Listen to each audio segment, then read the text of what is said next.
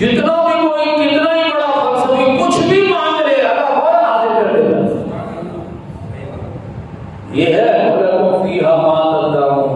اور ابھی یہ سب کچھ نزل من غفور رحیم، ابھی یہ مہمان نوازی ہوگی جیسے کوئی گھوڑے سے اترا ہے، ابھی مہمان آیا ہے تو موسم کے مطابق نزل ابھی وہ نازل ہوا ہے، گھوڑے سے اترا ہے تو نزل موسم کے مطابق ٹھنڈا گرم، اگر گرمی ہے تو ٹھنڈا اور ٹھنڈ ہے تو گرم پیش کیا جاتا ہے.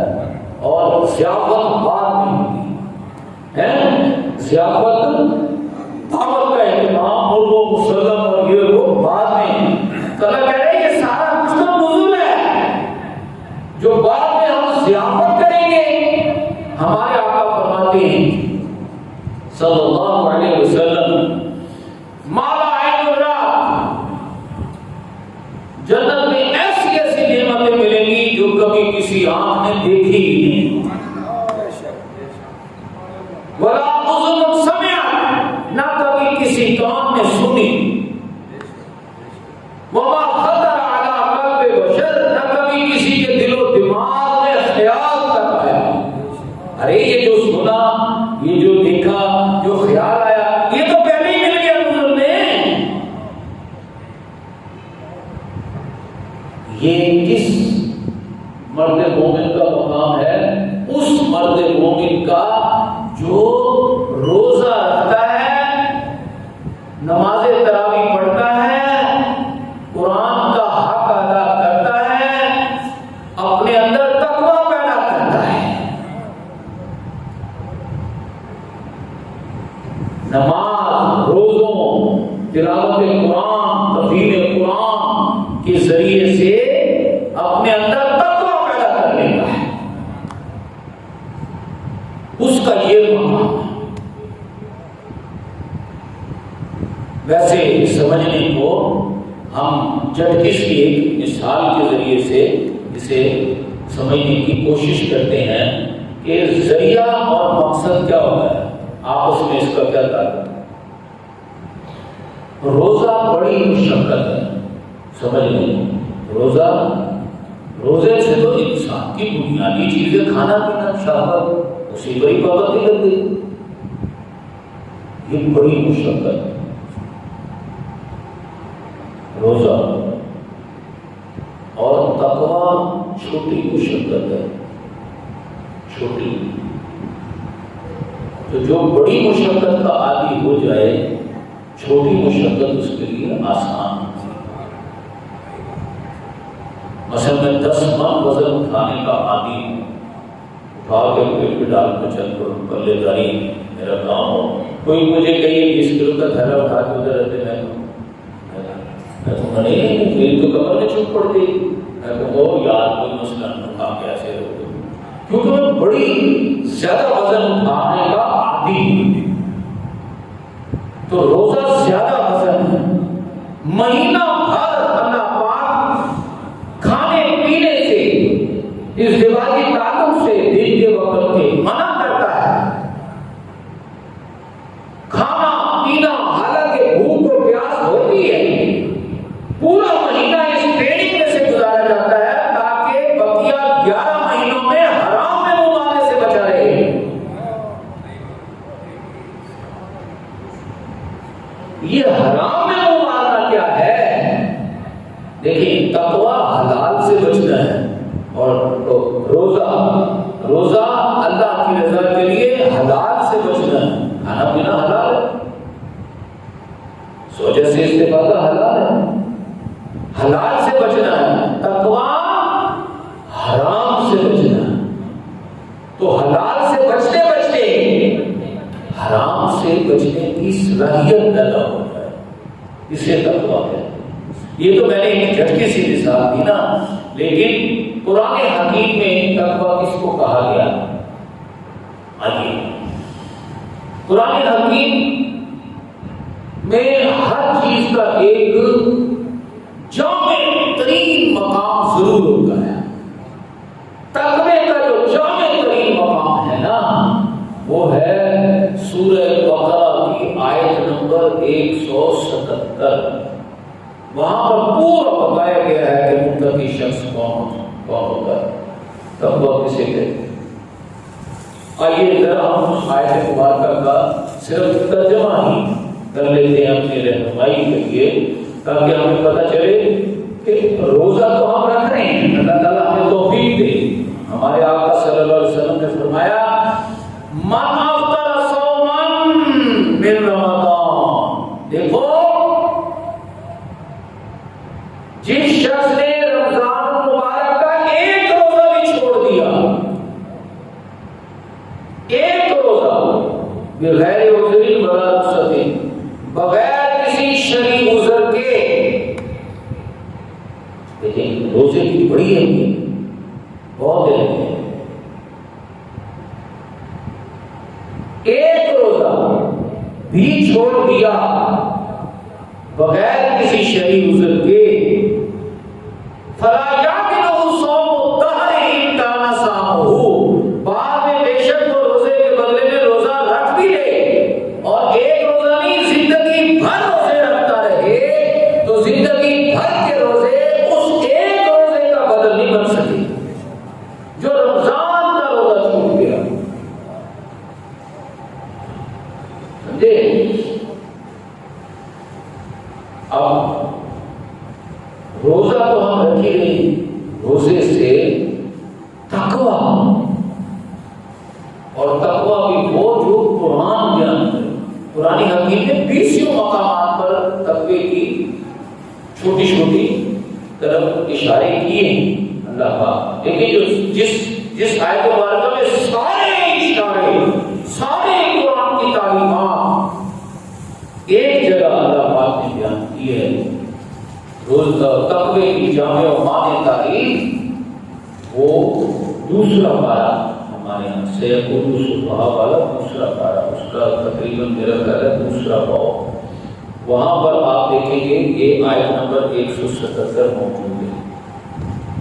میں اس کا ترجمہ کرنے لگا ہوں، اس سے بندہ مومن کو پتہ چلتا ہے کہ روزے کو اللہ نے تقوی کے لیے، اور خود تقویٰ کیا ہے وہ یہ ہے، اور روزے سے تقویٰ پیدا ہو جائے تو ابھی میں نے دو حدیث قدسی آپ کے سامنے بیان کی، جو روزے سے تقویٰ پیدا کر لے تو خدائی بھی اس کی خدا، اور کیا چاہیے، جس کی خدائی بھی اور خدا بھی ہو وہ اللہ کا نائب، انی جاعل فی الارض خلیفہ، اللہ تعالیٰ اسے دنیا میں اپنا خلیفہ بنا، جیسے ہمارے آقا خلیفۃ اللہ ہیں، اللہ کے خلیفہ ہیں، اور حضرت عمر، حضرت ابوبکر، حضرت عثمان و علی کے خلیفۃ رسول اللہ ہیں، حضور اللہ کے خلیفہ ہیں، اور یہ چاروں حضور کے خلیفہ،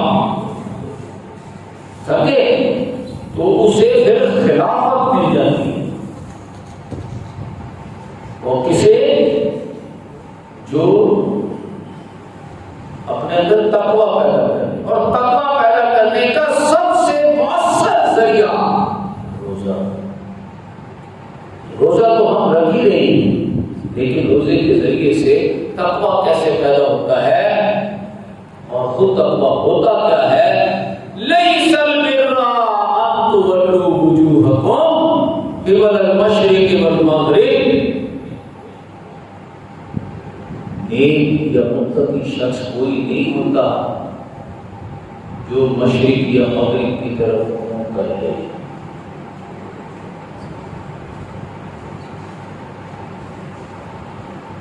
اب یہ منہ کر لے اور متقی تقوی کا تعلق، جب ہمارے آقا مکہ میں تھے اور جب کبھی آپ آتے خانہ کعبہ میں نماز پڑھنے، نوافل پڑھنے، تو اس سائڈ پر کھڑے ہوتے تھے کہ خانہ کعبہ اور بیت المقدس سیدھے ہوتے تھے۔ اس کو کہتے ہیں، اللہ کہہ رہا ہے مشرق مغرب کی طرف منہ کرنا، لیکن جب آپ مدینے میں آ گئے تو اب ایک طرف مکہ اور ایک طرف بیت المقدس، ادھر رخ کریں تو ادھر پیٹ، ادھر رخ کریں تو ادھر پیٹ، اب آپ سینٹر میں آ گئے۔ مدینہ سینٹر میں، ایک طرف مکہ آ گیا، ایک طرف بیت المقدس آ گیا، ادھر منہ کرتے ہیں تو ادھر پیٹ، ادھر منہ کرتے ہیں تو ادھر پیٹ. تو آپ نے 16-17 مہینے ادھر منہ کیا ہے بیت المقدس کی طرف، وہ ہمارا قبلہ اول ہے. بعد میں یہ آیت آئی ہے مولِ وجہ کا شطر المسجد الحرام، کیونکہ آپ کا نرا تقلب وجہک فی السماء، آپ اللہ کی طرف دیکھتے، اللہ کب تو مجھے اجازت دے تو میں مکے والے کعبے کو قبلہ بنا. کعبہ تو تھا، وہ قبلہ نہیں تھا. آپ بنا لیتے تھے قبلہ ایک طرف ہو کر، دونوں کو ایک سمت میں رکھ کر، لیکن جب مدینہ پہنچ گئے تو ادھر پیٹ کرتے رہے کعبے والے، مکے والے کعبے کی طرف. لیکن جب وہ آیت آئی، وہ مسجد قبلہ تین ہے جہاں یہ آیت نازل ہوئی کہ پہلی رکعت میں حضور کا رخ اس طرف ہے، دوسری رکعت میں یہ آیت نازل ہو گئی تو آپ نے رخ اس طرف کر لیا. صحابہ کرام دوران نماز پیچھے آئے تو وہ دو مسجدوں، دو قبلوں والی مسجد مدینہ شریف میں مسجد قبلہ تین جہاں یہ آیت نازل ہوگی فَوَلِّ وَجْهَكَ شَطْرَ الْمَسْجِدِ الْحَرَامِ. اب آپ مکے والے کعبے کو قبلہ بنا لیں. تو یہودیوں نے شور مچا دیا، وہ دیکھو ان کا قبلہ ہی بدلتا رہتا ہے، کبھی ادھر کبھی ادھر. اللہ نے کہا مشرق میں بھی اللہ ہے، جب اللہ مشرق میں ہے تو مغرب میں بھی اللہ ہی ہے. فَإِنَّمَا تُوَلُّوا فَثَمَّ وَجْهُ اللَّهِ. ارے جس طرف بھی تم منہ کرو گے اللہ ہی اللہ ہے. اللہ کو مشرق میں ہے اور مغرب میں نہیں ہے، ایسے نہیں ہوتا. اصل میں اللہ پاک سمجھانا یہ چاہتے ہیں اللہ تو ہر طرف ہوتا ہے، بندے کا دل اللہ کی طرف ہونا چاہیے. وہ دل بندے کا اللہ کی طرف کس طرح ہوتا ہے؟ دل کا تقویٰ وہ کیسے ملے گا؟ وہ تو اس طرح ملے گا وَلَٰكِنَّ الْبِرَّ مَنْ آمَنَ بِاللَّهِ، جو اپنا جینا مرنا اللہ کے لیے کرتے ہیں.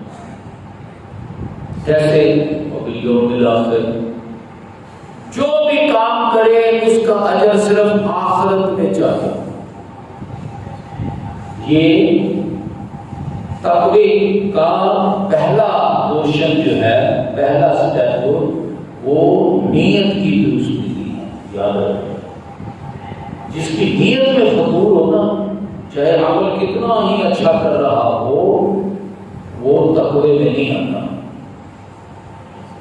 آپ دیکھ لیں حدیث پاک میں آتا ہے، ہر حدیث کی کتاب اس حدیث سے شروع ہوتی ہے کہ قیامت کے دن اللہ کی بارگاہ میں سب سے پہلے 3 اشخاص پیش ہوتے.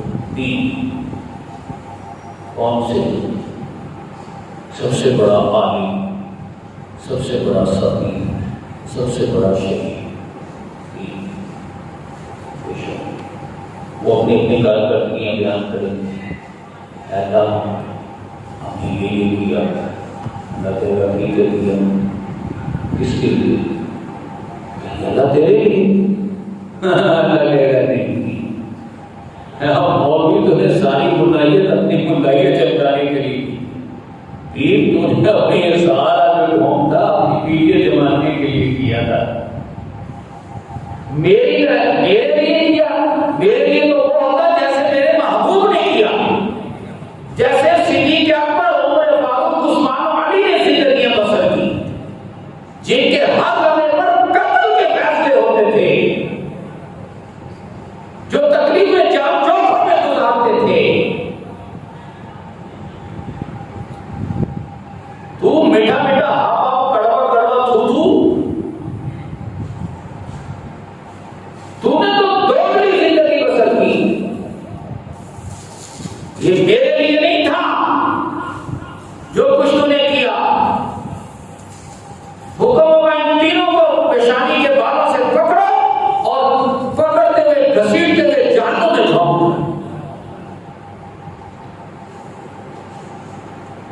کیوں؟ ان کی نیتیں درست نہیں، ان کا ٹارگٹ درست نہیں. ٹارگٹ کس کا درست ہوتا ہے؟ تقوی والے کا.